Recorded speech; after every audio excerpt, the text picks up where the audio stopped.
Thank you for being here tonight. I'm Whitney Ward. Jane is off tonight. I'm Mark Handrahan. Fire season is here. That is the message tonight from first responders in Grant County, where a wildfire outside of Soap Lake has already burned 2,000 acres. Yeah, no buildings have been damaged yet, but authorities say it does serve as a reminder to be extra careful when it comes to fire. KREM 2's Taylor Vito is live at that fire camp in Soap Lake. He has more on what made this fire take off. Taylor?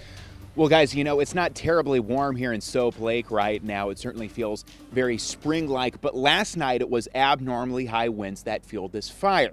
I'll have my photographer zoom into the area behind me. That's just the edge of where some of the flames were. It's mostly grass and sagebrush, and although it was relatively cool overnight, it was still dry enough to let the fire run.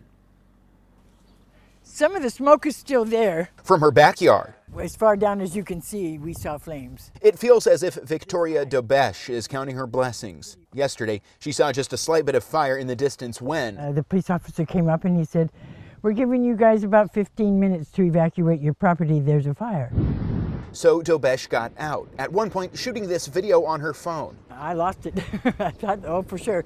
That house is goners, you guys. I just lost my house. But that didn't happen. Fire crews held the lines. Some miraculous work was done to save a lot of homes behind me. At last check, the fire had burned 2,000 acres. It feels like an early start to the wildfire season.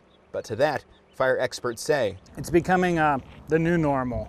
We've seen fire season start earlier and earlier, it seems, every year.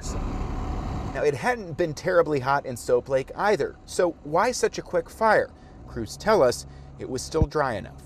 Where it really matters more how much moisture is in the air. With fire season here, all first responders want to drive the message home to be safe when it comes to flames. Even grass and sagebrush like this can burn quickly.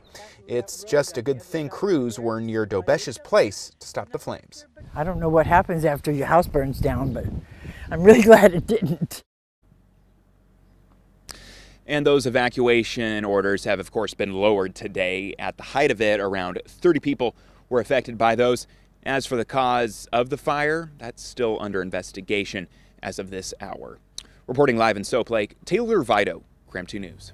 Taylor, thank you. And wildfires are predicted to be worse than usual this summer in Washington state, and that is on both sides of the mountains. 3 out of every 4 wildfires in our state are caused by people, so there are some ways you can keep your home safe from wildfires. Things like raking your yard, removing leaves, vines, or bushes near the walls of your home, mowing regularly, clearing branches from power lines, and keeping firewood stacked away from your home. You can also find more tips on krem.com as well as the DNR website.